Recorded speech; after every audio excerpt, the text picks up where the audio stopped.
இன்றைக்கி நம்ம பார்க்க போகிறது நல்ல ஒரு சூப்பரான டேஸ்ட்டில் தக்காளி கார சட்னி எப்படி செய்யலாங்கிறத பார்க்கலாம்.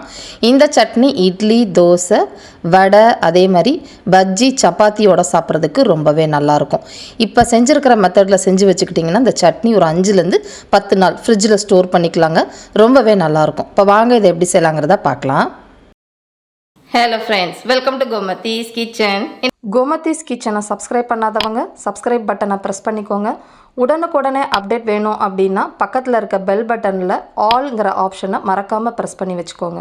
இப்போ சட்னி செய்கிறதுக்கு சாமான்கள் வதக்கிறதுக்காக எண்ணெய் ஒரு 2லேருந்து 3 டீஸ்பூன் எண்ணெய் சேர்த்துக்கோங்க.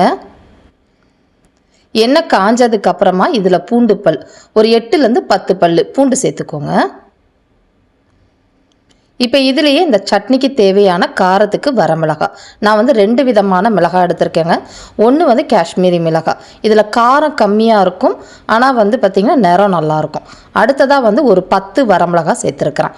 உங்களுக்கு காரம் இந்த சட்னிக்கு எவ்வளோ வேணுமோ அதுக்கேற்ற மாதிரி கூட குறைச்சி போட்டு நல்லா வதக்கிக்கோங்க. இப்போ போட்டிருக்கிற வரமிளகாய் நல்லா லைட்டாக செவந்து வறுப்பட்டுருக்கு பார்த்திங்களா?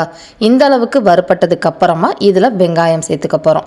வெங்காயத்தை பொறுத்த வரைக்கும் பெரிய வெங்காயம் சின்ன சைஸில் 3 வெங்காயம் எடுத்துக்கோங்க.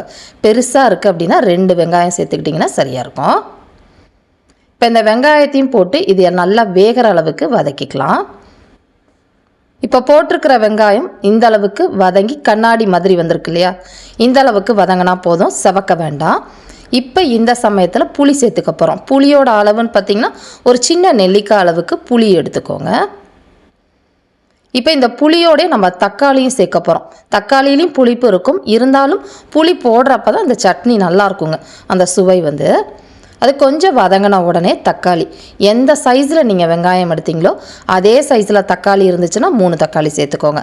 அதை விட சின்னதாக இருந்துச்சுன்னா 4 தக்காளி சேர்த்து வதக்கிக்கலாம்.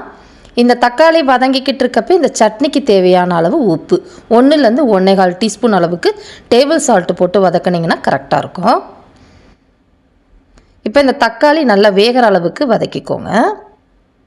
இப்போ தக்காளி நல்லா வதங்கிருச்சு பாருங்கள். இந்த அளவுக்கு வதங்கினா போதும், தொக்கு மாதிரி சுருள வதங்கணும்னு அவசியம் இல்லை. இந்த சமயத்தில் இதில் கடைசியாக பெருங்காய பொடி சேர்த்துக்க போகிறோம். அதோட அளவுன்னு பார்த்திங்கன்னா ஒரு 1/4 டீஸ்பூனுக்கு கொஞ்சம் கூட சேர்த்துருக்குறேன். கட்டி பெருங்காயம் இருந்துச்சுன்னா பூண்டு வதக்கிறப்பே போட்டு வதக்கி சேர்த்துக்கோங்க. அப்போ தான் நல்லா வந்து பொரிஞ்சு நமக்கு அரைக்கிறப்ப வாசனையாக இருக்கும். கூடவே ஒரு இனுக்கு கருவேப்பிலையும் போட்டு நல்லா கலந்து விட்டுட்டு அடுப்பு ஆஃப் பண்ணி இதை நல்லா ஆற வச்சுடுங்க. ஆறுனதுக்கப்புறமா அரைச்சிக்கலாம். இப்போ சட்னி அரைக்கிறதுக்காக ஒரு மிக்ஸி ஜார் எடுத்து வச்சுருக்கிறேன். இப்போ வதக்கி வச்சுருக்கிற சாமான்கள் நல்லாவே ஆறிடுச்சு. இது எல்லாத்தையுமே மாற்றிக்கோங்க. சட்னி அரைக்கிறதுன்னு பார்த்திங்கன்னா தண்ணிலாம் ஊற்ற வேண்டாம். அந்த வெங்காயம் தக்காளியில் இருக்கிற ஈரத்திலே நல்லா நைஸாக அரைச்சிக்கோங்க. ரொம்ப தண்ணி விட்டுட்டிங்க அப்படின்னா சட்னி சீக்கிரமாக நமக்கு வீணாக போயிடும். இப்போ பார்த்திங்கன்னா நல்லா மையாக அரைச்சி எடுத்துகிட்டு வந்துட்டேன். திரியாக இருந்துச்சுன்னா அந்தளவுக்கு டேஸ்ட்டாக இருக்காதுங்க. முடிஞ்ச அளவுக்கு நல்லா நைஸாக அந்தளவுக்கு அரைச்சி எடுத்துக்கோங்க. இப்போ இந்த சட்னியை நம்ம தாளிச்சுக்கலாங்க. தாளிக்கிறதுக்காக நல்லெண்ணெய் சேர்த்துக்க போகிறோம். நல்லெண்ணெய்ங்கிறது உங்களுக்கு எவ்வளோ வேணுமோ சேர்த்துக்கோங்க. நான் வந்து 1 டேபிள் ஸ்பூன் சேர்த்துருக்குறேன். எண்ணெய் நல்லா காஞ்சதுக்கப்புறமா இதில் 1 டீஸ்பூன் அளவுக்கு கடுகு சேர்த்துருக்குறேன். கடுகு பொரிய ஆரம்பிக்கிறப்ப 1 டீஸ்பூன் உளுத்தம்பருப்பு சேர்த்துக்கோங்க. இப்போ இதெல்லாம் நல்லா பொரியட்டும்.